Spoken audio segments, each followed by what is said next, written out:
सभापति महोदय, मैं सबसे पहले आपको धन्यवाद देना चाहूँगा कि आज इस वर्ष बजट 2000 का शुरुआत सभापति महोदय मैं एक शेर के साथ कहना चाहूँगा। साहब, मैं कहना चाहूँगा सबसे पहले, क्योंकि सामने वाले इस शानदार ऐतिहासिक जो हमारा बजट माननीय मुख्यमंत्री जी ने पढ़ा, खिलाफ बोलना चाहूँगा एक शेर। अगर खिलाफ हैं होने दो, जान थोड़ी है। अगर खिलाफ हैं होने दो, जान थोड़ी है।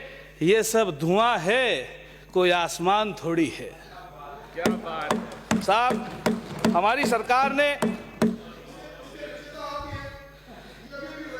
ना इसका रिचेता पहली बात तो मैं हूं नहीं, और अगर आप ऐसा समझते हो मैं हूं तो ये काबिल तारीफ बात है। साहब, हमारी सरकार ने सोशल सिक्योरिटी के ऊपर, इस राजस्थान सरकार ने हमेशा गरीब वर्ग की सबसे पहले सोची है। इस गरीब वर्ग की बात को सोचते सोचते सबसे पहले महात्मा गांधी नरेगा योजना लाई गई, जिसको इस भाजपा की सरकार ने खड्डे खोदने का काम कहा, उस नरेगा को। नहीं यार, ऐसे कैसे। और आज उस नरेगा को बढ़ाते हुए हमारी सरकार ने इस बजट में 100 दिन से बढ़ाकर 125 दिन कर दिया। और गांव से आगे बढ़ते बढ़ते उस नरेगा के काम को इस बजट के अंदर हमारे माननीय मुख्यमंत्री जी ने इंदिरा गांधी शहरी रोजगार योजना भी लेके आ गए, जिसके अंदर 100 दिन का रोजगार फिर से दिया जाएगा। गांव से चलते चलते अब शहर तक आ गए, तो गांव में तो इन बीजेपी वालों ने कह दिया था कि खड्डे खोदने का काम है। अब यह देखा जाएगा कि जब 100 दिन तक शहर के अंदर भी रोजगार देंगे तो अब इसको ये कौन सा काम का नाम देंगे। इसके साथ ही गरीबों के लिए, जो एक गरीब आदमी है जिसका मात्र बिजली का बिल का यूनिट 100 यूनिट आते हैं, उनको 50 यूनिट फ्री करने का काम हमारी सरकार ने करा है। इसके बाद अगर आज सोशल सिक्योरिटी की बात को छोड़कर आदमी की स्वास्थ्य की बात करें, ये हमारी कांग्रेस पार्टी की सरकार थी 2011 के अंदर जिसने सबसे पहले दवा फ्री करी। ये हमारी कांग्रेस पार्टी की सरकार थी 2013 के अंदर जिसने जांच फ्री कर दी। और ये अब हमारी कांग्रेस पार्टी की सरकार है जिसने अब ओपीडी और आईपीडी वो भी फ्री करने का काम करा। और फ्री को करा जो करा, दवा फ्री, जांच free, OPD free, IPD free, इसके साथ साथ चिरंजीवी योजना लाकर उस बीमा योजना तक दे दी, उसको भी 5 लाख से बढ़ाकर 10 लाख रुपए कर दी। ये काम करा हमारी कांग्रेस पार्टी की सरकार ने। सभापति महोदय, जो हमारे सामने बैठे हैं बीजेपी के लोग, सिवाय बांटने के कभी कोई काम नहीं करा। कभी हिंदू मुसलमान को लड़ा दिया, जाटों को राजपूत से लड़ा दिया, मीणा को गुजर से लड़ा दिया। और ये कहने की बात है, एक कर्मचारियों के अंदर भी ओल्ड पेंशन स्कीम और न्यू पेंशन स्कीम भी ये भारतीय जनता पार्टी ने करी थी। ये हमारी सरकार है जो वापस से ओपीएस लागू करने की घोषणा करी। और ओपीएस लागू करने के पीछे मंशा, साहब, सरकारी, मुझे पता है आपको नहीं पचेगी मेरी बातें। साहब, आज को जो आदमी, जो बच्चा पढ़ लिख के काबिल होता है, उसको अपनी काबिलियत दिखाने के लिए, उसको अपनी काबिलियत का मौका दिखाने के लिए, उसको सरकार के अंदर जब तक सोशल सिक्योरिटी नहीं होगी, उसके भविष्य की सिक्योरिटी नहीं होगी, कोई सरकार के कर्मचारी में नहीं आएगा। आप उठा के देखें, 2000 के बाद सोशल सिक्योरिटी नहीं थी। और आज जब हमारी सरकार ने 2004 की भर्तियों की बात, जो भर्तियां हुई उनके अंदर जब वापस से पेंशन स्कीम लागू कर दी, ये देखना चाहिए आपको। लोग गुलाल से खेल रहे हैं, लोग स्कूलों में नाच रहे हैं, लोग गाने गा रहे हैं, लोग गीत बना रहे हैं। और सभापति महोदय, इस सदन में खड़े होकर खुला चैलेंज कर मैं आपके माध्यम से कहना चाहूंगा सामने वाले साथियों को, अगर आपके अंदर दम है, तो जब आप जवाब दें तो खुल करके कहना कि जो ओपीएस स्कीम हम 1 जनवरी 2004 के बाद की वापस लाए हैं, इसका आप लोग विरोध कर रहे हो या साथ खड़े हो। आपको मजबूर होकर कहना पड़ेगा कि आप हमारे साथ खड़े हो। और अगर आप में दम है तो आप ये कह के दिखाना कि आप इसका विरोध कर रहे हो। और मेरे को तो ऐसा लगता है, ये ओपीएस की जब घोषणा हुई और होने के बाद में जिस तरह का प्रदेश के अंदर आज माहौल है, और उस दिन बजट की शाम को बीजेपी के चंद नेताओं का हाल कुछ ऐसा था, इसको भी एक शेर के माध्यम से बताना चाहूंगा। दिन ढल गया तो रात गुजारने की आस में, दिन ढल गया तो रात गुजारने की आस में, सूरज नदी में डूब गया हम गिलास में। ये कुछ हाल आलम था हमारे भारतीय जनता पार्टी के साथियों का। और साहब, अब जहां तक बची बात बांटने की, जो मैं बात कह रहा था, अफसोस होता है कि राजनीति जाति बिरादरी तक तो ठीक था, अब कपड़ों को लेकर भी बांटने की बात आ गई। इस हिंदुस्तान के अंदर अगर कोई महिला अपना सिर ढक के रहना चाहती है तो उसके अंदर भी पूरे देश के अंदर एक ऐसा माहौल पैदा कर दिया और उसको हिजाब का नाम दे दिया। क्या सिर ढक के रखना किसी के लिए गुनाह है क्या भाई? और अगर यही बांटने की बात करते हैं तो साहब, हमने तो कभी बांटने की बात में यह नहीं कहा, जो हमारे भीनमाल से विधानसभा में सदस्य आते हैं वो विधानसभा में चश्मा लगा के बैठते हैं अधिकार, हमने तो कभी बात नहीं कही। हमारे चूरू से जो माननीय सदस्य आते हैं उनका हमेशा कुर्ते का रंग अलग, जैकेट का रंग अलग और पजामे जो लगा के आते हैं। जो हमारे पाली से ज्ञानचंद पारिक जी है, उनको तो मैंने हमेशा पैंट शर्ट में ही देखा है। और टी शर्ट मैं चाहता हूं साहब, कपड़ों तक बांटने में आ गए बीजेपी वाले। राजनीति तक तो ठीक थी, अब कपड़े तक बांटने लग गए, और ऐसी बात नहीं है, और ऐसी बात नहीं है साहब। और अगर कपड़ों की बात कोई लेकर, इस हिजाब को लेकर इतना बड़ा तांडव हिंदुस्तान का रचा गया था, तो मैं इसके लिए भी कहना चाहूंगा, है दुनिया छोड़ने का मंजूर, है दुनिया छोड़ने का मंजूर, लेकिन वतन को छोड़कर जानेगा नहीं किसी भी हाल के अंदर, किसी हाल के अंदर, चाहे कैसा तांडव क्यों न रचते रहे। और साहब, आपको बात बताएं, अभी बात चल रही थी, हमारे सरकार ने सब विधायकों को जब बजट पेश हुआ, बजट पढ़ने के लिए मोबाइल फोन दिया, अखबार चल रहे हैं, न्यूज चल रही है, बीजेपी के लोगों ने मोबाइल फोन वापस कर दिए। इसमें भी ढोंग और तमाशा। मैं आज इस सदन के अंदर खड़े होकर कहता हूं, सवाई माधोपुर का विधायक कहता है, इस सदन के साहब ये जो 200 के 200 बैठे हैं, हम सब लोगों ने या तो सरकार के माध्यम से फ्लैट लिए, या हम सब लोगों ने, जिन्होंने फ्लैट नहीं लिए उन्होंने प्लॉट लिए। आज अगर सबने मोबाइल भी ले लिए तो लगे हाथ वो फ्लैट और प्लॉट भी वापस क्यों नहीं करते आप लोग? ये मोबाइल इसलिए वापस करने का नाटक करते हैं क्योंकि चोर की दाढ़ी में तिनका, चोर की दाढ़ी में तिनका, चोर की दाढ़ी में तिनका। और चोर की दाढ़ी में तिनका क्या है मैं बताता हूं। चोर की दाढ़ी में तिनका, चोर की दाढ़ी में तिनका, बिराजिए चोर की दाढ़ी में तिनका कितनी होगा? चोर की दाढ़ी में तिनका, माननीय सदस्य, चोर की पार्टी में तिनका, माननीय सदस्य, चोर की दाढ़ी में तिनका। बिराजिए, बिराजिए, बिराजिए, माननीय सदस्य, बिराजिए, आप बिराजिए, बिराजिए, बिराजिए, आप आसन पैरों पर बिराजिए, बिराजिए, बिराजिए। कारण उत्तेजना पैदा करने की जरूरत नहीं है, न पैंट और शर्ट की बात करनी है। बजट पे बोलेंगे आप तो बोलेंगे, वरना मैं आपको बुलाता हूँ।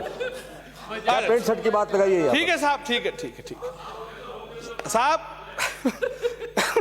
ठीक है साहब। देखो, आपने कहा बजट पे बोलना है, पैंट शर्ट पे नहीं बोलना, पैंट शर्ट पे नहीं बोलता हूं, लेकिन मोबाइल तो बजट में मिला था। छोड़िए, जिसको देना है वो देगा, नहीं देगा नहीं देगा, आप अपनी बात कहिए। तो साहब इतना ढोल क्यों पीटते हैं? हमने भी लिया, हमने भी फ्लैट लिए, हमने भी मोबाइल लिया, हम तो नाटक नहीं कर रहे। तो चोर की दाढ़ी में तिनका की बात तो कहूंगा साहब। चोर की दाढ़ी में तिनका ये था क्योंकि भारतीय जनता पार्टी की आदत है साहब जासूसी की, तो इनको डर था कि मोबाइल के जरिए कुछ इसके अंदर डालने दिया हो, इसलिए मोबाइल फोन वापस करे, और ढोल पीटा जा रहा चारों तरफ कि हमें मोबाइल नहीं लेना। खैर, आपके आदेश अनुसार बजट की बात पे आता हूं। साहब, जहां तक सवाल राजीव गांधी पैरा टीचर, शिक्षा कर्मी और मदरसा पैरा टीचर्स का है, यह मुद्दा कोई नया मुद्दा नहीं है। 20 साल से, तकरीबन 15-20 साल से मुद्दा चला आ रहा है। मैंने पहले भी कहा था, आज भी कहता हूं, चाहे उधर वाले थे या इधर वाले थे, मीठी गोलियां सबने दी, सबने दी। और भारतीय जनता की जब सरकार थी, इन्होंने तो पिछली बार 15-15 लाख देने की बात करी और अपने मैनिफेस्टो में इतनी मीठी मीठी बातें करी थी। इसको भी एक शेर के जरिए कहता हूं, आप, इनका हाल यह था जनता के प्रति, बीजेपी वालों का हाल जब आपका राज था, जनता के प्रति क्या हाल था मैनिफेस्टो के जरिए।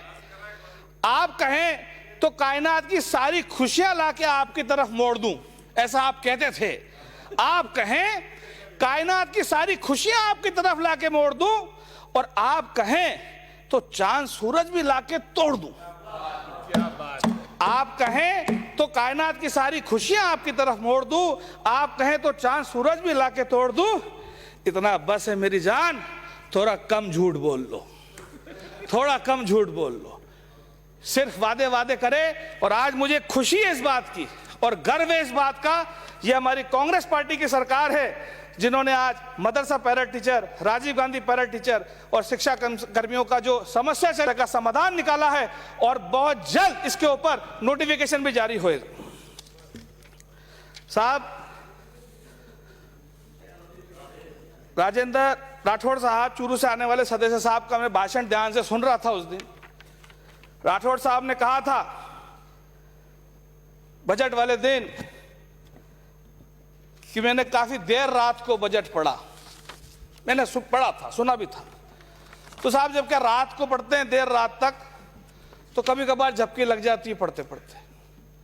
तो उन्होंने कहा कि कांग्रेस पार्टी की आदत है बोलो और भूल जाओ। ये बजट पढ़ते पढ़ते उनको एहसास हुआ था बोलो और भूल जाओ। अंदर उनके काम अभी तक धरातल पे नहीं आए। साहब, 2018 दिसंबर में हमारी सरकार आई, 2019 में दबा के घोषणाएं हुई, और 2020 और 21 2 साल पूरे कोरोना काल में गए। 18 दिसंबर में आए, 19 में घोषणाएं हुई, 20 और 21 कोरोना काल में गए, और अधिकांश चीजें धरातल पे है। नहीं तो इस साल आपको अधिकांश चीजें धरातल पे दिख जाएंगी। लेकिन मैं कहना चाहूंगा राठौड़ साहब से कि चाहे हम कुछ भूलें या ना भूलें, लेकिन जब ये कोरोना काल चल रहा था, कोरोना काल की दूसरी लहर में जब लोग मर रहे थे, ऑक्सीजन के लिए तड़प रहे थे। 2 मिनट में समाप्त करें अपनी बात। साहब, मेरा टाइम दिया गया 10 से 15 मिनट। साहब, मुझे 5 मिनट चाहिए पूरे, और मैं बोलूंगा।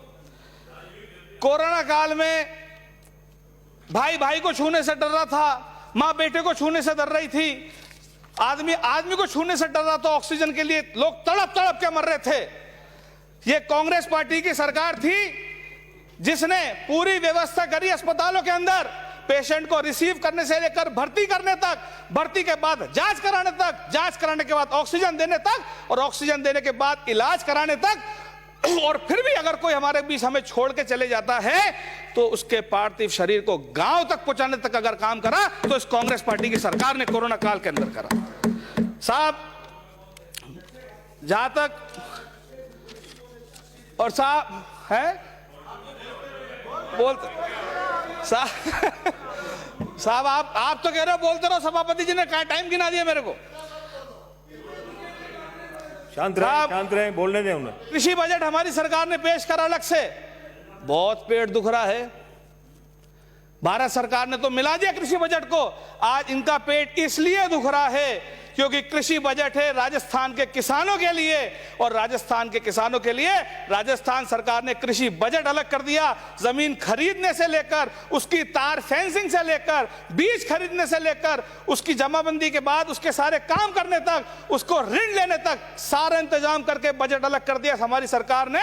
और वहीं भारतीय जनता पार्टी की सरकार ने बरसाए डंडे, खींची तारें। इसलिए आज तकलीफ है कि कृषि बजट किस प्रकार अलग हो गया।